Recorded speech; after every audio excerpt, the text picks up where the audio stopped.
Good evening, everyone. In today's class, we are going to start Dalton's atomic theory. ठीक है? Last class में हमने laws of chemical combination पढ़ा था, जिसमें हमने दो लॉज पढ़े थे, law of conservation of mass और लॉ ऑफ कांस्टेंट प्रोपोर्शन. तो नेक्स्ट टॉपिक है हमारा डाल्टन्स एटॉमिक थ्योरी. तो जॉन डाल्टन जो थे वो एक ब्रिटिश केमिस्ट थे, जिन्होंने ये जो लॉज ऑफ केमिकल कॉम्बिनेशन है, जिसको लवॉइजर और प्राउस ने दिया था, उसको फर्दर उन्होंने डिटेल में एक्सप्लेन किया. तो डाल्टन ने कुछ रिसर्च किया और उसके बेसिस पे कुछ पॉइंट्स उन्होंने अपने सामने रखे, कुछ कंक्लूजन निकाला. तो ये जो उन्होंने कंक्लूजन निकाला था, उसी को हम कहते हैं Dalton's atomic theory. The conclusion put forward by Dalton is known as Dalton atomic theory. Sorry. तो डाल्टन ने 6 पॉइंट्स रखे थे. पहला पॉइंट था all matter is made up of very tiny particles called atom. देखो, डाल्टन ने कुछ नया नहीं ढूंढा था, ठीक है. The main point is that Dalton ने कुछ नया नहीं ढूंढा था.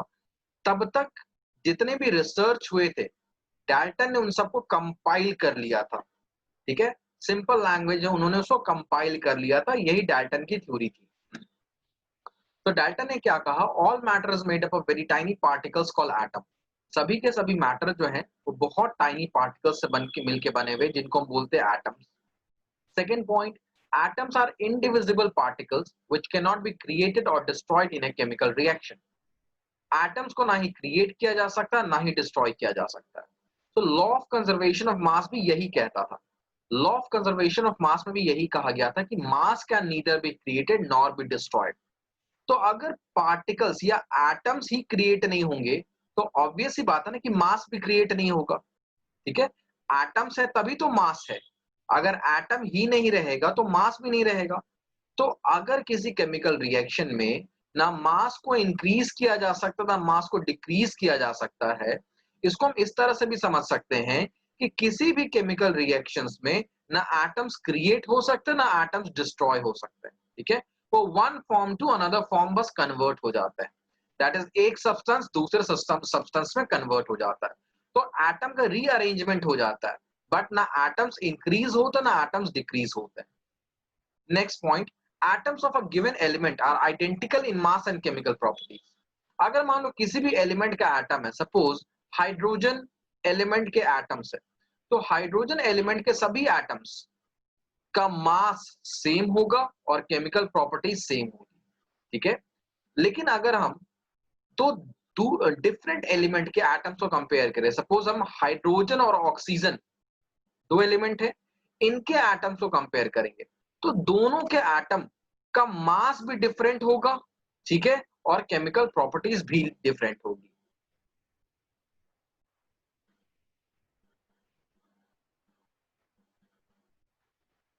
ठीक है. तो थर्ड और फोर्थ पॉइंट क्लियर है कि अगर एटम सेम एलिमेंट के हैं तो उनका मास और केमिकल प्रॉपर्टीज दोनों क्या होगा, सेम होगा. लेकिन अगर एटम्स डिफरेंट एलिमेंट के हैं तो उनके मास और केमिकल प्रॉपर्टीज दोनों क्या होगा, डिफरेंट होगा, ठीक है. सेम एलिमेंट के हैं तो mass and chemical properties both will be same, and अगर वो डिफरेंट एलिमेंट के हैं तो मास और chemical properties both will be different. Point 5, atom combine in the ratio of small whole numbers to form compound. जैसे कि suppose water, तो water का फॉर्मूला होता है H2O, कार्बन डाइऑक्साइड का फॉर्मूला होता है CO2. एटलीस्ट ये दो चीजें तो पता ही होगी, जूनियर क्लासेस में पढ़ रखा हमने. तो यहां पर हम देख रहे हैं कि दो हाइड्रोजन का एटम एक ऑक्सीजन के एटम के साथ कंबाइन हो रहा है. कभी भी ऐसा पॉसिबल नहीं होगा H2.5O. मतलब जो नंबर ऑफ एटम्स होते हैं वो हमेशा होल नंबर्स होते हैं और जनरली ये वैल्यू बहुत छोटी होती है, ठीक है. So atoms combine in the ratio of small whole numbers to form compound. यहाँ पे एक कार्बन है, दो ऑक्सीजन है. 1.5 ऑक्सीजन नहीं हो सकता, 2.5 ऑक्सीजन नहीं हो सकता, हाफ ऑक्सीजन नहीं हो सकता. मतलब it will always be whole number. So fifth point इन्होंने ये कहा था कि atom combine in the ratio of small whole numbers to form compound. तो यहाँ पे H2O और CO2 दोनों क्या कंपाउंड है. सिक्स्थ पॉइंट इन्होंने कहा, the relative number and kinds of atom are constant in a given compound. जैसे हम यहां पर देख रहे हैं H2O में, तो H2O में क्या है, 1 ऑक्सीजन एटम के साथ 2 हाइड्रोजन एटम है।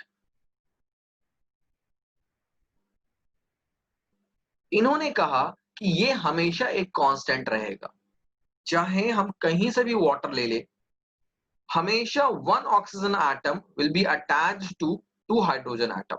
तो यही बात है, the relative number and kind of atoms. Relative number मतलब एक ऑक्सीजन के साथ 2 हाइड्रोजन, इसको हम बोले रिलेटिव नंबर।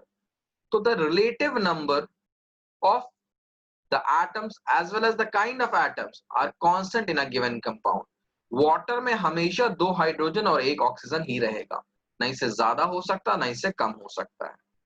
तो दिस लॉ, ये जो हमारा 6th पोस्टुलेट था, it was similar to the law of constant proportion जिसको प्राउस्ट ने दिया था। So these are the 6 points of Dalton atomic theory. So just read these 6 points once in your screen, and अगर समझ में आ गया है, so tell me in the chat box that it's clear. So we will move on to next topic. Everybody has to read all the 6 points and see if it is clear, then tell me in the chat box.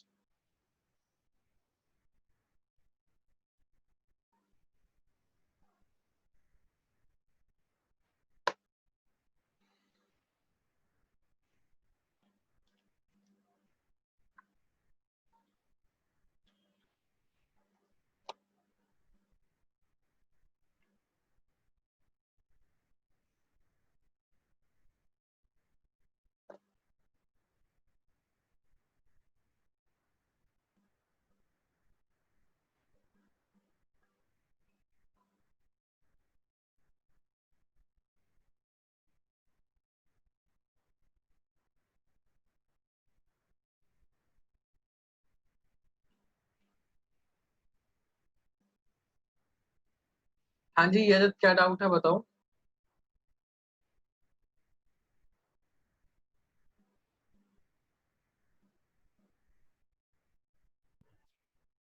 Sir मैंने एक हाँ, चीज पूछनी थी। हाँ जी। Sir जो आपने group पे वो एक असाइनमेंट भेजा है, हम्म। वो कब तक सबमिट करना है हमने? भाई टेस्ट के पहले करना, टेस्ट फ्राइडे को है तो उसके पहले ही करना। Okay sir. सर एक बार फिर से बता दो, मैंने लेट ज्वाइन किया है। ओके, ये सभी पॉइंट्स को एक बार रीड करो। पहला है all the matter is made up of very tiny particles called atom. सभी मैटर छोटे छोटे पार्टिकल से मिलकर बने हुए थे, उनको हम एटम्स बोलते हैं। ये एटम्स इंडिविजिबल होते हैं, ना ही इन्हें क्रिएट किया जा सकता, ना ही इन्हें डिस्ट्रॉय किया जा सकता है। तो अगर एटम को क्रिएट या डिस्ट्रॉय नहीं किया जा सकता, तो ऑब्वियस सी बात है किसी भी केमिकल रिएक्शन के दौरान ना मास इंक्रीज होगा ना मास डिक्रीज होगा। तो ये सेम बात हमें law of conservation of mass में बताई गई थी। Means this postulate of Dalton atomic theory is similar to law of conservation of mass. Exam में क्वेश्चन पूछा जा सकता है, ठीक है। Third, atoms of a given element are identical in mass and chemical properties. और फोर्थ ये कह रहा है atoms of different element have different mass and chemical properties. Obvious सी बात है कि अगर सिमिलर काइंड ऑफ एटम है, फॉर एग्जांपल सेम, अगर सेम एलिमेंट के एटम्स है जैसे कि हाइड्रोजन, तो हाइड्रोजन एलिमेंट के जितने भी एटम्स होंगे, सभी एटम्स का मास भी सेम होता है और केमिकल प्रॉपर्टी भी सेम होती है। उसी तरह अगर ऑक्सीजन एलिमेंट के एटम्स की हम बात करें, तो ऑक्सीजन एलिमेंट के जो एटम्स होंगे उनका मास भी सिमिलर सेम होगा और केमिकल प्रॉपर्टीज भी सेम होगी। लेकिन अगर हाइड्रोजन और ऑक्सीजन इन दो अलग अलग एलिमेंट के एटम्स को हम कंपेयर करें, तो उस केस में दोनों के एटम्स का मास भी डिफरेंट होगा और केमिकल प्रॉपर्टीज भी डिफरेंट होगी। तो ये बात बताई गई है थर्ड और फोर्थ पॉइंट में। फिफ्थ पॉइंट ये कह रहा है atoms combine in the ratio of small whole numbers to form compound. जैसे कि यहाँ पे वाटर है, तो वाटर में 2 हाइड्रोजन एक ऑक्सीजन के साथ कंबाइन कर रहा है टू फॉर्म वाटर। कभी भी ये 2.5 हाइड्रोजन या 1.7 हाइड्रोजन ऐसा नहीं हो सकता। मींस ये जो हाइड्रोजन और ऑक्सीजन के एटम कंबाइन करेंगे, ये हमेशा स्मॉल होल नंबर्स में ही कंबाइन करने वाले हैं। 6 पॉइंट ये कह रहा है the relative number and kind of atoms are constant in a given compound. किसी भी कंपाउंड की हम बात करते हैं, जैसे हम यहाँ पे H2O की बात करते हैं जो वाटर है, तो वाटर में एक ऑक्सीजन के साथ 2 हाइड्रोजन एटम है, ठीक है। H2O मतलब एक ऑक्सीजन के साथ 2 हाइड्रोजन एटम है। ये एक फिक्स्ड रेशियो होता है, ठीक है। अगर हम कहीं का भी वाटर ले लें, पूरे यूनिवर्स में कहीं का भी वाटर ले लें, तो उसमें वाटर के एक उसका जो वाटर है उसके एक मॉलिक्यूल में एक हाइड्रोजन सॉरी 2 हाइड्रोजन और 1 ऑक्सीजन रहेगा। तो यही कह रहा है the related number and kind of atoms are constant in a given compound. Water में हमेशा 2 हाइड्रोजन और 1 ऑक्सीजन ही रहेगा। तो this is similar to the law of constant proportion जो कि हमने लास्ट क्लास में पढ़ा था by Joseph L Proust. Is it clear यजत?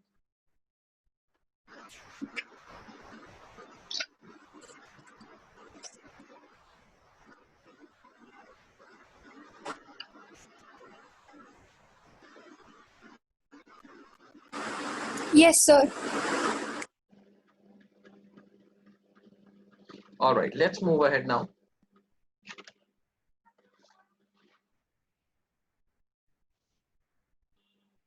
So अब हम एटम्स के बारे में इतना कुछ पढ़ रहे हैं, but what are atoms? Atoms होता क्या है? तो फर्स्ट पॉइंट देखो, मॉडर्न एटॉमिक थ्योरी क्या सजेस्ट करती थी कि atom is the smallest particle of an element which takes part in a chemical reaction such that during the chemical reaction the atom maintains its identity throughout the chemical or physical change। मतलब कि किसी भी element का, जैसे अगर hydrogen और oxygen element combine होके water बना रहा है, ठीक है, तो हाइड्रोजन एलिमेंट का जो सबसे स्मॉलेस्ट पार्टिकल होगा, हाइड्रोजन एलिमेंट का जो सबसे स्मॉलेस्ट पार्टिकल होगा वो क्या होगा? हाइड्रोजन का एटम होगा। तो ये हाइड्रोजन और ऑक्सीजन एलिमेंट जब कंबाइन होते हैं तो बेसिकली यहां पर हाइड्रोजन और ऑक्सीजन के एटम्स कंबाइन हो रहे होते हैं, ठीक है, to form a new substance that is water. तो जब वाटर फॉर्म करता है तो वाटर में भी जो हाइड्रोजन का एटम था it will maintain its identity, मतलब वो हाइड्रोजन का एटम ही रहेगा, कुछ और बदल के नहीं हो जाएगा। उसी तरह ऑक्सीजन का एटम जो था वो ऑक्सीजन का ही एटम रहेगा, वो कुछ और नहीं बनने वाला। So basically atom is the smallest particle of an element which takes part in a chemical reaction, ठीक है। Now this atom are very small, ये बहुत छोटे होते हैं। So the microscope which are available in our school, with the help of those microscope we can never see an atom, हम atoms को नहीं देख सकते। तो भाई एटम को देखा कैसे जा सकता है? Very powerful microscopes called electron microscopes, ठीक है। इलेक्ट्रॉन माइक्रोस्कोप्स होते हैं, बड़ी बड़ी मशीन होती है बेसिकली ये, उसके हेल्प से एटम्स को देखा गया है। सो इलेक्ट्रॉन माइक्रोस्कोप में क्या होता है? It is very different than what we see in our school laboratory. उसमें क्या होता है बेसिकली, जैसे जो हमारे स्कूल में माइक्रोस्कोप होते हैं वो लाइट, ठीक है, वो लाइट के हेल्प से काम करते हैं, तो नेचुरल लाइट आ रही होती है उससे उसकी विजिबिलिटी होती है।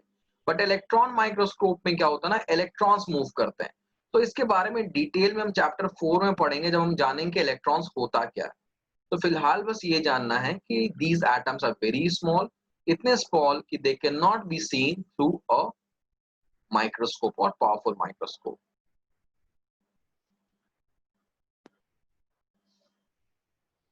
नाउ सी, एटम्स का जो शेप है ये एज्यूम किया गया they are spherical in shape, ठीक है। It is assumed that atoms are spherical in shape. तो एक स्फेयर का जो साइज है वो हम उसके एटॉमिक रेडियस, उसके रेडियस से मेजर कर सकते हैं। अगर एक हमारे पास स्फेयर है, सपोज एक ये स्फेयर है, एक ये स्फेयर है, इसका रेडियस है R1, इसका रेडियस है R2। तो अगर मैं ये कह रहा हूं ये सेकंड वाला स्फेयर छोटा है और फर्स्ट वाला स्फेयर बड़ा है, तो मैं इसको ऐसे भी डिनोट कर सकता हूं कि radius of first is greater than radius of second. तो एटम के साइज को हम बेसिकली उसके एटॉमिक रेडियस के टर्म्स में मेजर करते हैं। कौन सा एटम बड़ा है, किसका एटम छोटा है। देखो अलग अलग एटम के, अलग अलग एलिमेंट के जो एटम्स होते हैं उनका साइज अलग अलग होता है। हाइड्रोजन के एटम का साइज अलग होगा, ऑक्सीजन के एटम का साइज अलग होगा। तो उनके साइज को बेसिकली जो मेजर किया जाता है उनके एटॉमिक रेडियस के टर्म्स में मेजर किया जाता है, ठीक है।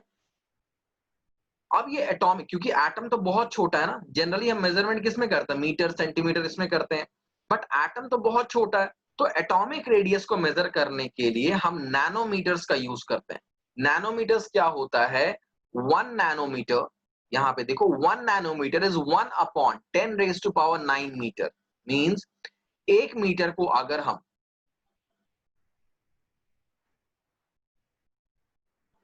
इतने टुकड़ों में डिवाइड कर देना तो हमें मिलता है 1 नैनोमीटर। 1 मीटर से क्या देख लो क्या हो रहा है, 0 10 100 1000 10,000 लाख 10 लाख करोड़ 10 करोड़, उसके बाद ठीक है इवन नेचुरली इंडियन सिस्टम में हमारी काउंटिंग स्टॉप हो जाती है। सो आफ्टर दिस मच अगर हम उसको 10 करोड़ भी ले रहे हैं तो 1 मीटर कितना बड़ा होता है भाई? 1 मीटर इज मैक्सिमम जितना हमारा जो हैंड स्पैन हो रहा होता है उतना बड़ा होता है, ठीक है। 1 मीटर को अगर हम 10 करोड़ टाइम्स डिवाइड करें सो इट इज अनइमेजिनेबल, तो जाके जो एक पार्ट होगा it will be 1 nanometer. So atomic radius जो होता है वो नैनोमीटर में मेजर किया जाता है, जिसको हम nm से डिनोट करते हैं। सो इसको हम इस तरह से भी लिख सकते हैं, this can be written as 10 raised to power -9 meter. So atomic radius is measured in nanometer. 1 nanometer is 10 raised to power -9 meter. ये 10 raised to power -9 meter होता है, ठीक है। Is it clear? Any doubt till here?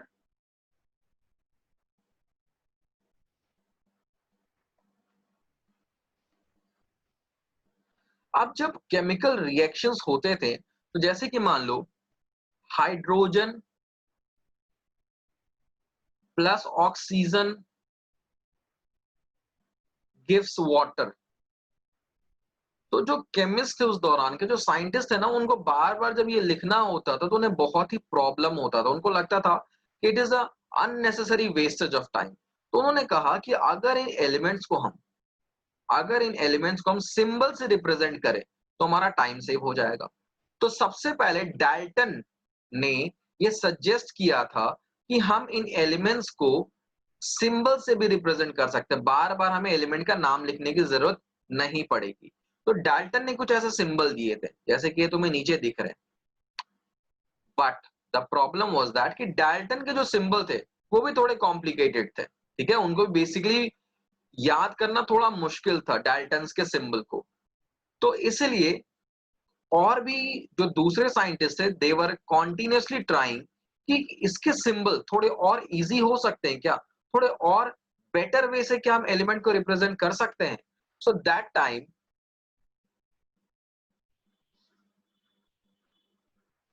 Another scientist by the name Berzelius, ठीक है, Berzelius नाम के एक दूसरे साइंटिस्ट ने सजेस्ट किया कि हम एलिमेंट को रिप्रेजेंट करने के लिए अल्फाबेट्स का यूज कर सकते हैं, ठीक है। एलिमेंट्स को रिप्रेजेंट करने के लिए हम अल्फाबेट्स का यूज कर सकते हैं, और ये जो अल्फाबेट्स होंगे, ये जो लेटर्स होंगे, इनको हम एलिमेंट के नेम से ही निकालेंगे। जनरली किसी भी एलिमेंट का नेम का जो फर्स्ट अल्फाबेट होगा उससे हम उस एलिमेंट को रिप्रेजेंट कर सकते हैं। जैसे हाइड्रोजन को H से, कार्बन को C से, ऑक्सीजन को O से, उसी तरह से बोरॉन, बहुत सारे एलिमेंट्स होते हैं, इसको B से रिप्रेजेंट किया गया। लेकिन प्रॉब्लम यहां पर आई कि सपोज सेम अल्फाबेट से अगर दो एलिमेंट्स का नाम स्टार्ट हो रहा है जैसे कि हाइड्रोजन और हीलियम, तब क्या करेंगे भाई? तो इन्होंने ये चीज सोचा कि जो दूसरा एलिमेंट है, ठीक है, जैसे हाइड्रोजन पहले डिस्कवर हुआ तो भाई इसका सिंबल जो है H से इसका सिंबल रख लिया गया। अब बाद में हीलियम का पता चला तो हीलियम के लिए हम H तो यूज कर नहीं सकते, तो कहा गया कि इस केस में हम हीलियम के नेम से एक दूसरा लेटर भी यूज कर सकते हैं। जैसे हमने क्या किया, हीलियम के नेम से सेकंड लेटर यूज किया। बट इन्होंने कहा एक कंडीशन है, ध्यान देना, सबसे इंपॉर्टेंट कंडीशन इन्होंने क्या बोला कि अगर हम दो लेटर्स यूज कर रहे हैं किसी भी एलिमेंट के नेम से, अगर हम दो लेटर्स को यूज कर रहे हैं so the first letter should be capital but the second letter should be small. पहला लेटर कैपिटल होना चाहिए लेकिन जो दूसरा लेटर है वो हमेशा स्मॉल होना चाहिए, ठीक है। अब जैसे कोबाल्ट, तो कोबाल्ट के लिए इन्होंने CO यूज किया क्योंकि भाई सिर्फ C तो कार्बन में भी यूज हो चुका था। उसी तरह से जब बेरिलियम की बारी आई तो बेरिलियम B से स्टार्ट हो रहा है लेकिन B से ऑलरेडी बोरॉन को नेम कर दिया गया था, तो बेरिलियम के लिए BE यूज किया गया, ठीक है। अब देखो यहां पर ये जरूरी नहीं, देखो फर्स्ट लेटर यूज करेंगे, it is necessary, first letter तो यूज करेंगे ही करेंगे, लेकिन जरूरी नहीं कि हम सेकंड लेटर ही यूज करें, ठीक है। फर्स्ट लेटर तो यूज करना ही करना है but it is not compulsory कि हम सेकंड लेटर ही यूज करें, हम थर्ड फोर्थ फिफ्थ कोई भी लेटर यूज कर सकते हैं। तो जैसे मैग्नीशियम है, मैग्नीशियम का फर्स्ट लेटर एम यूज किया गया और इसका थर्ड लेटर जी यूज किया गया, ठीक है। बट व्हाट इज इंपॉर्टेंट कि पहला लेटर जो होता है ये नाम का पहला अल्फाबेट होता है जो कैपिटल में लिखा जाता है। जो दूसरा लेटर होता है सिंबल का, ये इसके नेम से कोई भी दूसरा लेटर हम यूज कर सकते हैं, any letter from the name. इसके लिए कोई कंपल्शन नहीं कि ये सेकंड लेटर हो, थर्ड लेटर हो, फोर्थ लेटर हो, लेकिन शर्त क्या है, ये जो सेकंड लेटर है it should be in small case, ये छोटा होना चाहिए, ठीक है। First letter in capital case या अपर केस इसको हम बोलते हैं, और सेकंड लेटर जो होना चाहिए इट शुड बी स्मॉल, जिसको हम लोअर केस भी बोलते हैं, ठीक है। Any doubt till here?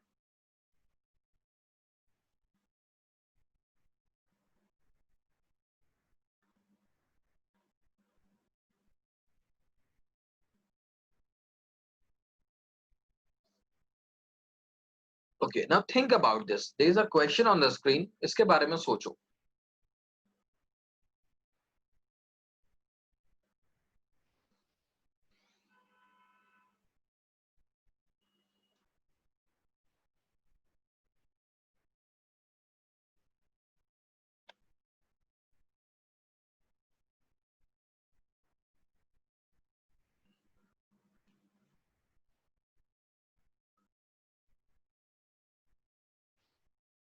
Yes, Kritin, tell me the answer.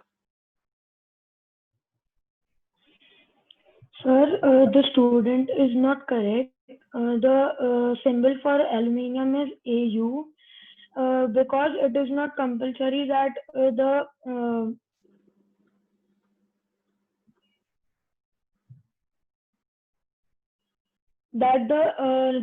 second letter of the element should be the second letter.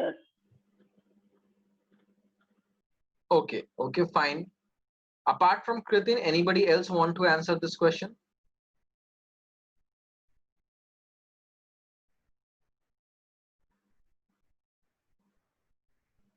कोई और आंसर करना चाहता है इस क्वेश्चन को? Sir I am sorry but मेरे को समझ में आ गया। एक्चुअली ये गलत है क्योंकि जो सेकंड लेटर है वो कैपिटल नहीं होता। Alright, so now it is correct. ना देखो, एग्जाम में ऐसा कुछ भी दे दिया जाए, अब तुम्हें एल्युमिनियम का सिंबल याद करने को तो नहीं बोला गया, so you don't know whether it is AL, AU, AM, AI, कुछ भी हो सकता है। बट तुम्हें एक चीज पता है कि the first letter is capital, ये ठीक है, first letter is capital, but you also know that the second letter should always be small. जो दूसरा लेटर होता है वो हमेशा छोटा होना चाहिए, स्मॉल होना चाहिए। But here the second letter is capital, second letter क्या है, कैपिटल है। सो दैट्स व्हाई हम स्ट्रेट फॉरवर्ड कहेंगे कि this is the wrong symbol, ठीक है। हमें नहीं पता कि वो AL है, AU है, AM है, whatever it is, but we know that in any case the second letter should be small. ये भी मैंने पीछे पढ़ाया था, the second letter should be small, but here the second letter is capital. So yes, definitely it is wrong. So what is the answer? Answer is he is incorrect. Reason क्या है?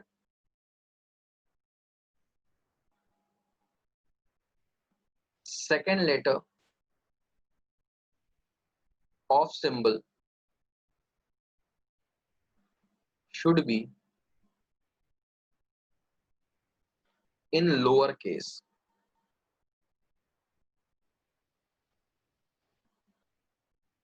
The second letter of the symbol should be in lower case. ठीक है, ये small होना चाहिए।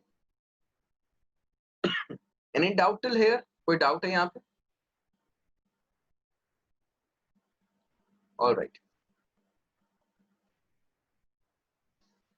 अब जैसे कि हम बात कर रहे थे कि भाई हम फर्स्ट लेटर के साथ साथ सेकंड भी लिख सकते हैं, थर्ड भी लिख सकते हैं, फोर्थ भी लिख सकते हैं। अब जैसे कुछ बच्चों के यहाँ पर लग रहा था कि भाई एल्युमिनियम का नेम जो होगा वो AU भी हो सकता है उसका सिंबल। तो ये डिसाइड कौन करता है कि किस एलिमेंट का सिंबल क्या होगा? कोई बोलेगा AL हो सकता है, कोई बोलेगा AU हो सकता है, कोई बोलेगा AM हो सकता है। तो भाई ये डिसाइड करने के लिए एक इंटरनेशनल ऑर्गेनाइजेशन है जिसको हम IUPAC बोलते हैं। IUPAC stands for International Union of Pure and Applied Chemistry, ठीक है। IUPAC stands for International Union of Pure and Applied Chemistry. Basically it is an organization जिसमें वर्ल्ड के टॉप मोस्ट साइंटिस्ट हैं। सो whenever a new element is discovered, जब भी मान लो कोई नया एलिमेंट डिस्कवर होता है, नया एलिमेंट डिस्कवर होने का मतलब मान लो कि एक ऐसा एलिमेंट डिस्कवर हुआ जिसकी प्रॉपर्टीज अभी जितने एलिमेंट्स हमें पता है उनसे मैच नहीं करती, तो हम कहेंगे it is a new element. तो उस न्यू एलिमेंट का नाम क्या होगा, उस न्यू एलिमेंट का सिंबल क्या होगा, ये सब डिसाइड IUPAC करता है। एंड जब IUPAC डिसाइड कर लेता है तब जाके फिर जो पूरा वर्ल्ड है उस एलिमेंट को उस नाम से बुलाता है, ठीक है।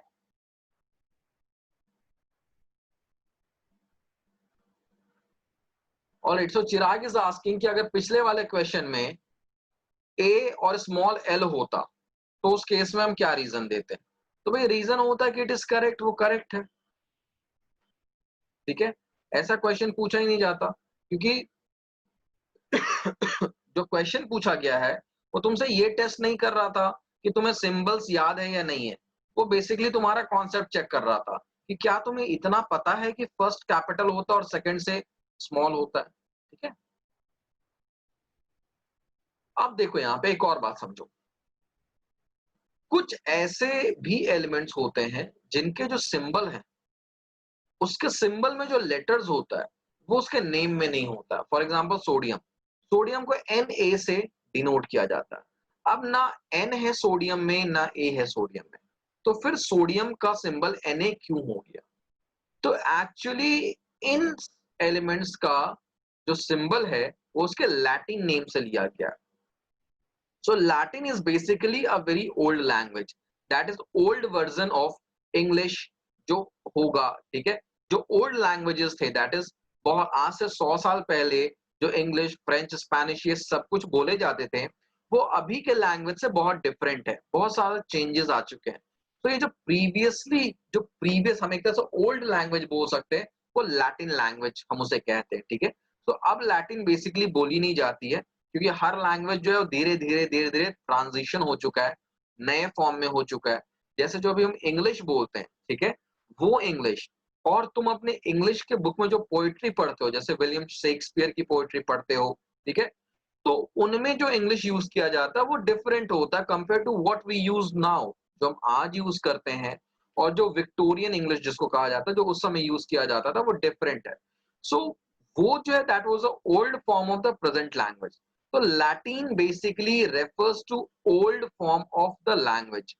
तो सोडियम को पहले नाट्रियम कहा जाता था, सो दैट्स व्हाई इसके लैटिन नेम क्या है, नाट्रियम है। तो सोडियम का सिंबल जो Na है वो उसके लैटिन नेम से लिया गया। आयरन को फेरम कहा जाता था तो इसलिए आयरन का नेम Fe हो गया सिंबल। पोटेशियम को कैलियम कहा जाता था तो पोटेशियम का सिंबल K हुआ यहां से। गोल्ड को ऑरम कहा जाता था तो इसका सिंबल Au हुआ। सिल्वर को आर्जेंटम नाम था इसलिए इसका सिंबल Ag हुआ। यहां पर एक हमने छोड़ दिया है कॉपर, कॉपर का सिंबल Cu होता है।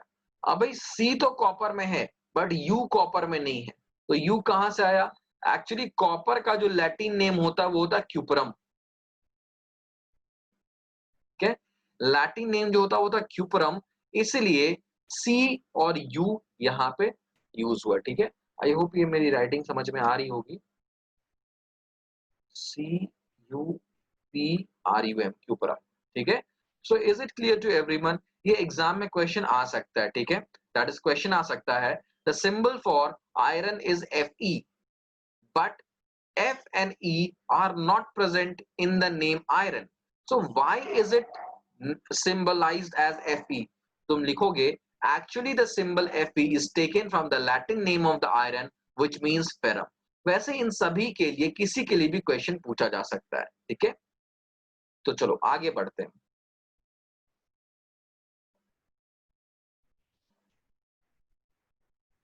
अब देखो एटम क्या, बेसिकली एटम क्या, it is the smallest particle yes Chirag. Sir हमको उसके अंदर उनके जो लैटिन नेम होंगे वो भी लिखना होगा? हाँ हाँ, तुम्हें याद रखना, कुछ लैटिन नेम तुम्हें याद रखने हैं जो नोट्स में दिए हुए। Okay sir.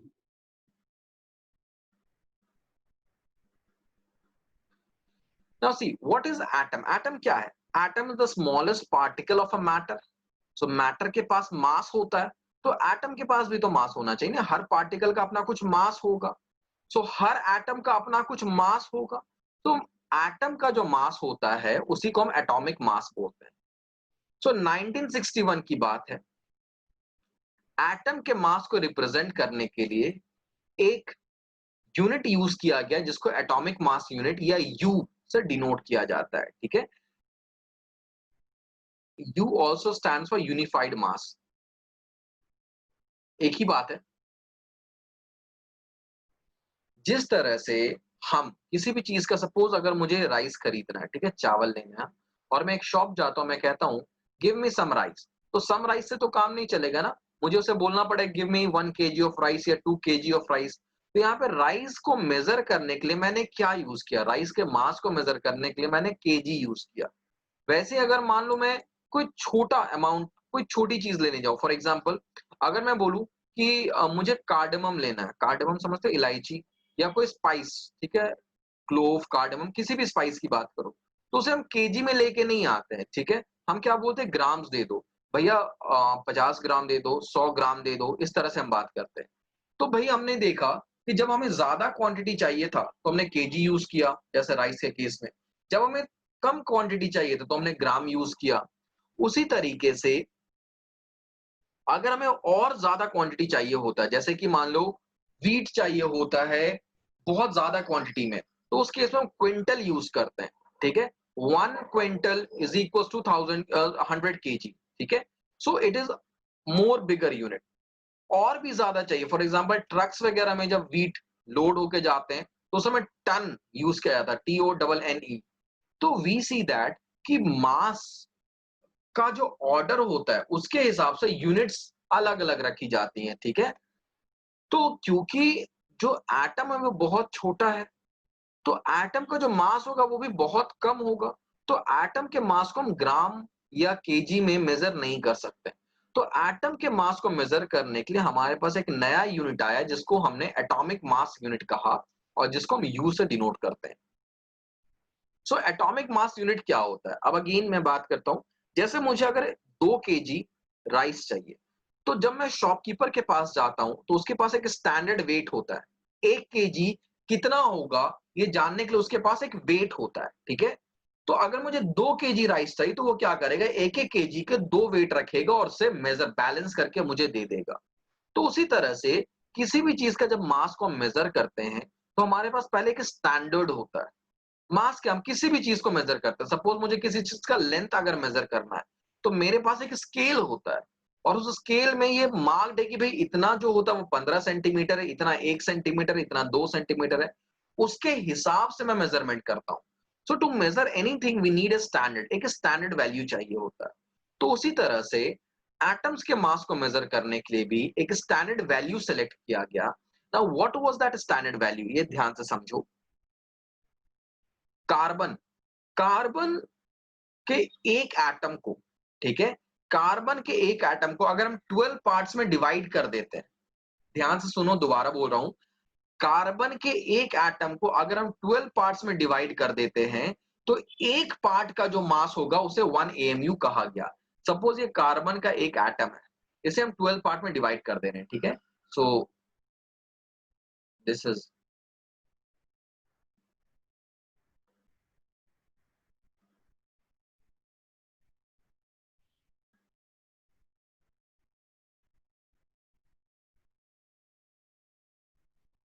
सो ये कार्बन का एटम जिसको मैंने 12 पार्ट में डिवाइड कर दिया, 1 2 3 4 5 6 7 8 9 10 11 और 12। अब एक्चुअली यहाँ पे इक्वल नहीं दिख रहा, लेकिन मैंने इसको 12 इक्वल पार्ट्स में अगर डिवाइड किया, ऐसा एज्यूम कर लो, तो एक पार्ट का जो मास होगा ना उसे 1 AMU कहा गया, मास ऑफ 1 पार्ट को 1 AMU माना गया। या 1U इसे हम लिख सकते हैं, ठीक है, 1U, 1 एटॉमिक मास यूनिट या 1U लिख सकते हैं इसे। सो 1 AMU या 1 AU क्या है भाई, व्हाट इज इट्स वैल्यू? अगर हम कार्बन के एक एटम को 12 पार्ट्स में डिवाइड करें तो जो एक पार्ट का मास होगा दैट विल बी 1 AMU। अब देखो कार्बन जो है ना, यहां पर याद रखना कि ये कार्बन 12 एटम होता है। कार्बन 12 एटम का क्या मतलब है? एक्चुअली कार्बन जो होता है ना, उसके दो टाइप के एटम्स होते हैं जो नेचर में पाए जाते हैं, कार्बन 12 और कार्बन 14। डिटेल में हम आगे पढ़ेंगे चैप्टर 4 में। तो अभी याद रखो जो कार्बन 12 एटम है उसके एक एटम को अगर 12 हिस्सों में डिवाइड किया गया तो एक हिस्से का जो मास होगा उसे हम क्या बोलते हैं, 1 AMU। तो यही है 1 AMU is equal to 1/12 into mass of an atom of C12, ठीक है, जिसकी वैल्यू अराउंड आती है 1.66 इंटू 10⁻⁻27 kg। बट ये याद नहीं रखना है, नॉट टू रिमेंबर, ठीक है, याद ये रखना है क्योंकि हमें केजी में कन्वर्ट करना नहीं होता है इसलिए।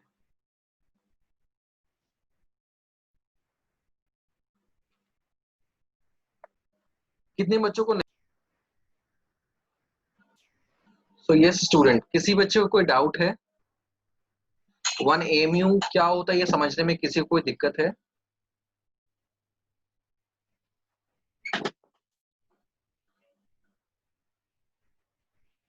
ऑलराइट, आगे चलते हैं।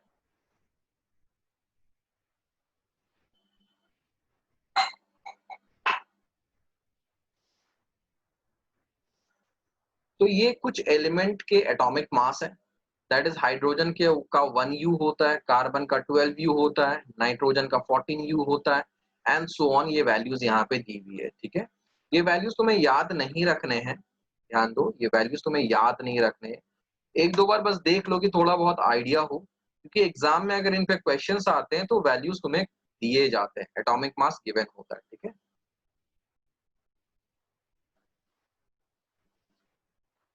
अब देखो हमने ये तो पढ़ लिया कि किसी भी मैटर का जो स्मॉलेस्ट पार्ट होता है, ठीक है, जो स्मॉलेस्ट पार्ट होता है वो क्या होता है, एटम्स होता है। बट प्रॉब्लम ये है ना कि एटम्स इंडिपेंडेंट स्टेट में एग्जिस्ट नहीं करता।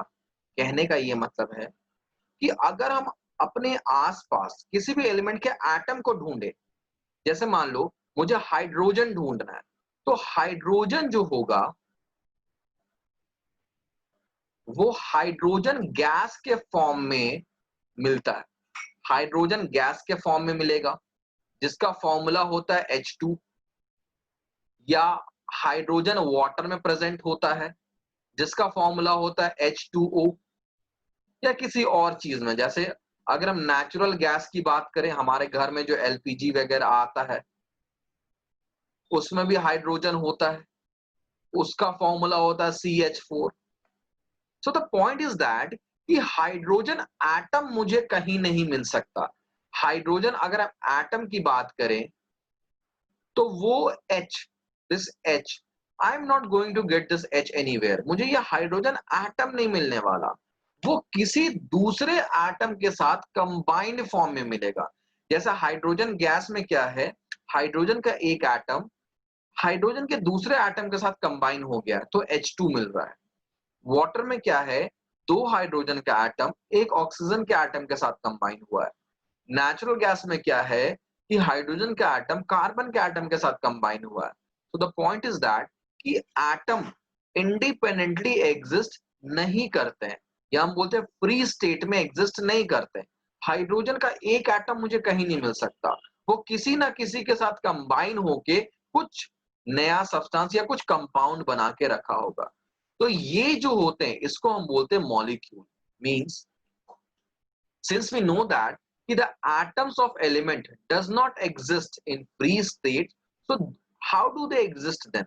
So they basically form a molecule or they combine with other elements, other atoms to form molecule. वो दूसरे एटम के साथ कंबाइन करते हैं मॉलिक्यूल बनाने के लिए। अब जैसे हाइड्रोजन गैस में हाइड्रोजन जो है हाइड्रोजन के एटम के साथ ही कंबाइन कर रहा है, तो या तो ये जो कॉम्बिनेशन है ये सेम एटम से हो सकता है, या वाटर में हम देख रहे हैं कि हाइड्रोजन ऑक्सीजन के साथ मिल रहा है, तो यहां पर हम क्या देख रहे हैं, ये कंबाइन कर रहा है, ये दूसरे एटम के साथ कंबाइन कर रहा है। सो किसी भी तरीके से या तो अपने जैसे किसी दूसरे से कंबाइन कर लेगा, या तो किसी दूसरे एटम से कंबाइन करेगा, एंड फिर जाके ये एग्जिस्ट करने वाला है। तो ये जो कंबाइंड फॉर्म होता है जिसमें group of atom together exist करते हैं, उसको हम बोलते हैं मॉलिक्यूल्स। ठीक है, so what are molecules? Molecules are basically the combined form of atoms. Now कुछ जनरली मैंने क्या बताया कि एटम जो है वो इंडिपेंडेंटली एग्जिस्ट नहीं करता, but few elements are there, बहुत कुछ, मतलब ऐसे एलिमेंट जिनको हम हाथ पे काउंट कर लें, ऐसे एलिमेंट्स भी हैं जिनके एटम्स जो हैं वो फ्री स्टेट में एग्जिस्ट कर जाते हैं। इन एलिमेंट्स को हम नोबल गैसेस बोलते हैं। नोबल का मतलब ये किसी के साथ रिएक्ट नहीं करते। ठीक है, हम किसी इंसान को हम क्या बोलते हैं? He is a noble man. Basically वो इंसान अगर किसी के साथ उलझता नहीं है, अपने काम से मतलब रखता है, तो उसको बोलते हैं नोबल। तो उसी तरह से नोबल गैस क्या हो गया? एक ऐसा गैस या एक ऐसा एलिमेंट जो कि रिएक्टिव ना हो, किसी दूसरे के साथ वो रिएक्ट ना करे, इंडिविजुअली अकेले से वो रह सके। तो कुछ एलिमेंट ऐसे होते हैं जैसे कि He का मतलब होता है helium, Ne stands for neon, Ar stands for argon, Kr stands for krypton, Ze stands for xenon, and Rn stands for radon.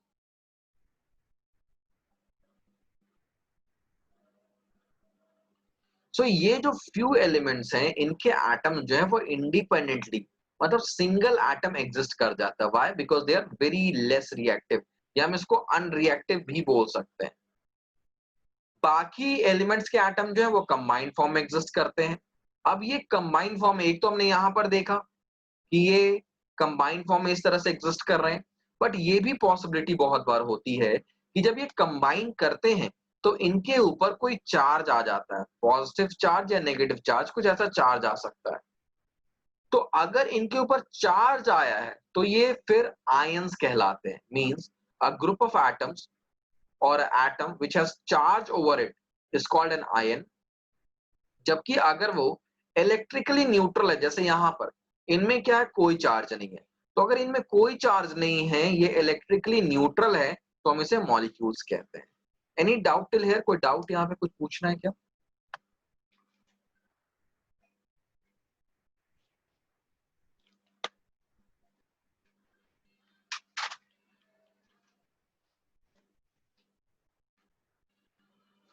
तो आगे चलते हैं। ठीक है, एग्जाम में देखो ये तुम्हें पूरा याद नहीं रखना है। ठीक है, हीलियम, नियॉन, आर्गन, क्रिप्टॉन ये याद नहीं रखना है। एक दो भी याद कर लोगे तो काफी होगा। एनी टू याद कर लेना।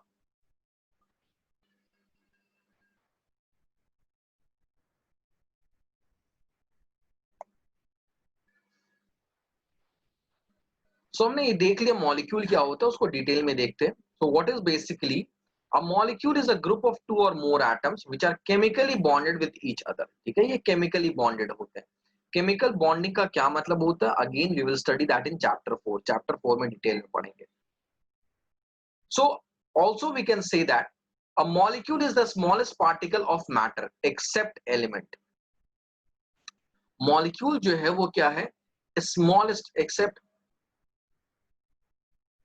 a molecule is the smallest particle of a matter which is capable of independent existence and so all the properties of that substance. What I mean to say is that suppose हम water की बात करते हैं, तो water किससे बना हुआ? Hydrogen और ऑक्सीजन दोनों से बना हुआ है। लेकिन क्या हाइड्रोजन और ऑक्सीजन अलग अलग रह सकते हैं क्या? नहीं रह सकते हैं। ठीक है, दे कैन नॉट एग्जिस्ट इंडिपेंडेंटली, वो दोनों कंबाइंड फॉर्म में रहेंगे, जो कि है मॉलिक्यूल। तो अगर हम बोले कि सबसे छोटा पार्ट क्या है, तो भाई वो हाइड्रोजन और ऑक्सीजन है, बट वो एग्जिस्ट नहीं कर सकते इंडिपेंडेंटली। एग्जिस्ट किसके फॉर्म में करेंगे? H2O के फॉर्म में करेंगे। H2O क्या है? मॉलिक्यूल है। तो कोई भी मैटर का जो स्मॉलेस्ट पार्ट होता है, मतलब हम ऐसे स्मॉलेस्ट पार्ट की बात कर रहे हैं जो इंडिपेंडेंटली एग्जिस्ट कर जाए, तो उसे हम क्या बोलते हैं? मॉलिक्यूल बोलते हैं। ठीक है, जैसे कि H2O क्या? It is the smallest particle of water which show all the properties of water. अगर हम H2O के एक मॉलिक्यूल की बात करें तो वो सभी प्रॉपर्टी दिखाएगा जो वाटर दिखाता है। Now a molecule can have atom of same और डिफरेंट एलिमेंट, जैसे कि हमने डिस्कस किया, जैसे पीछे हम डिस्कस कर रहे थे H2 की बात कर रहे थे, तो H2 में क्या था कि 2 एटम्स थे सेम एलिमेंट के, और अगर हम H2O की बात करें तो यहां पर क्या है, we have atoms of different element, hydrogen as well as oxygen. So a molecule can have atoms of same और different elements. Now depending upon that कि उस मॉलिक्यूल में जो एटम्स हैं वो सेम एलिमेंट के हैं या डिफरेंट एलिमेंट के हैं, इसके बेसिस पे वो जो मॉलिक्यूल है उसे कैटेगराइज किया जा सकता है होमो एटॉमिक मॉलिक्यूल और हीट्रो एटॉमिक मॉलिक्यूल। ठीक है, होमो का मतलब क्या है, atoms of same element. Homo atomic molecule को हम मॉलिक्यूल्स ऑफ एलिमेंट भी बोलते हैं।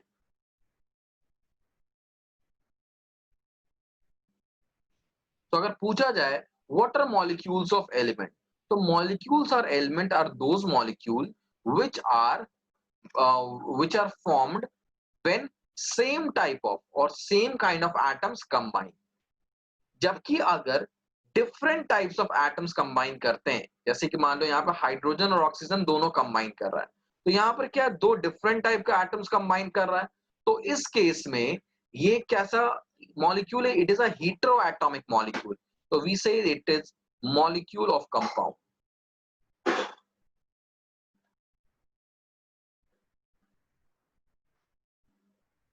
ठीक है, तो क्या पढ़ा हमने, मॉलिक्यूल क्या होता है, it is a group of 2 और more atoms which are chemically bonded. किसी भी मैटर का जो स्मॉलेस्ट पार्टिकल होता है which is capable of independent existence. देखो अगर स्मॉलेस्ट पार्टिकल की बात करें तो वो तो एटम है, लेकिन अगर हम एक ऐसे स्मॉलेस्ट पार्टिकल की बात करें जो इंडिपेंडेंटली एग्जिस्ट कर जाए, उसे हम क्या बोलते हैं, मॉलिक्यूल बोलते हैं। किसी भी सब्सटेंस का मॉलिक्यूल जो है उस सब्सटेंस की सभी प्रॉपर्टी दिखाता है। जैसे वाटर का जो मॉलिक्यूल H2O है वो वाटर की सभी प्रॉपर्टी शो करेगा। अब एक मॉलिक्यूल में सेम टाइप ऑफ एटम्स भी हो सकते हैं या डिफरेंट टाइप ऑफ एटम्स भी हो सकते हैं। अगर सेम टाइप ऑफ एटम्स है तो उसे हम होमो एटॉमिक मॉलिक्यूल बोलते हैं और मॉलिक्यूल ऑफ एलिमेंट्स भी कहा जा सकता है। अगर डिफरेंट टाइप्स ऑफ एटम्स है तो उसे हम हीट्रो एटॉमिक मॉलिक्यूल बोलते हैं या मॉलिक्यूल ऑफ कंपाउंड बोलते हैं। ठीक है, एनी डाउट, कोई डाउट यहां पर, आगे बढ़े।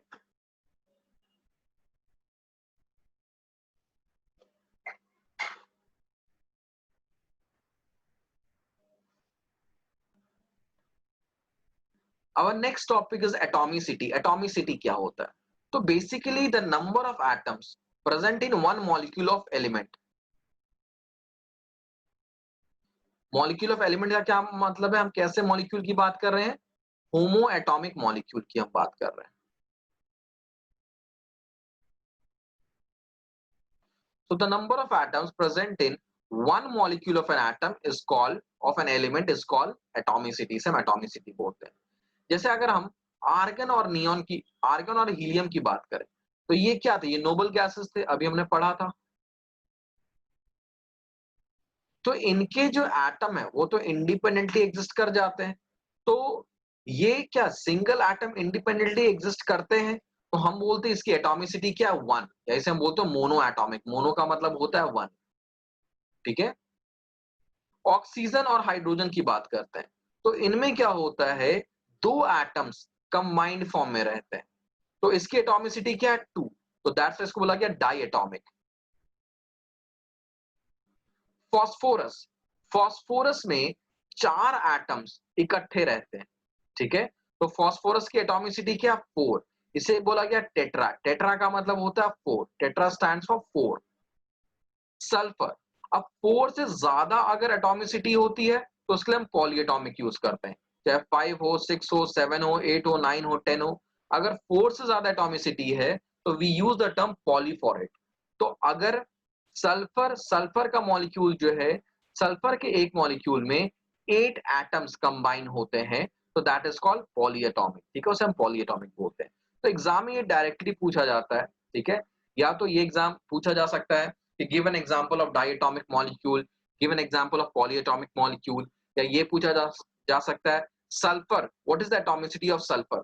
तो तुम्हें ये फॉर्मूला नहीं दिया हुआ रहेगा कि S8 है, सिंपल पूछा जाएगा what is the atomicity of sulphur. तुम्हें खुद से याद रखना है कि सल्फर का फॉर्मूला S8 होता है, मतलब उसकी एटॉमिसिटी 8 होती है, उसे हम पॉलीएटॉमिक बोलेंगे। वैसे ही पूछा जा सकता है what is the atomicity of phosphorus. अब अगर ये पूछा गया ना what is the atomicity of phosphorus, तो तुम्हें ये नहीं बताया जाएगा कि फास्फोरस का फॉर्मूला P4 होता है, ठीक है। तुम्हें खुद से याद रखना है कि फास्फोरस का जो फॉर्मूला है वो P4 होता है और इसकी एटॉमिसिटी जो होती है वो 4 होती है, ठीक है। एनी डाउट, किसी को कोई डाउट है यहाँ पे?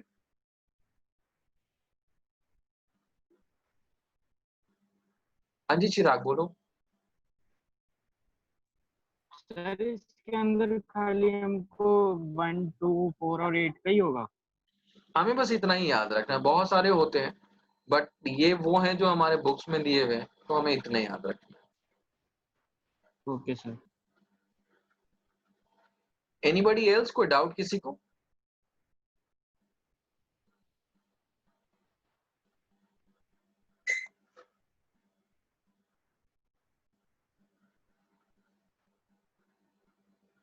सो व्हाट इज एन आयन? हमने क्या देखा, आयन क्या होता है?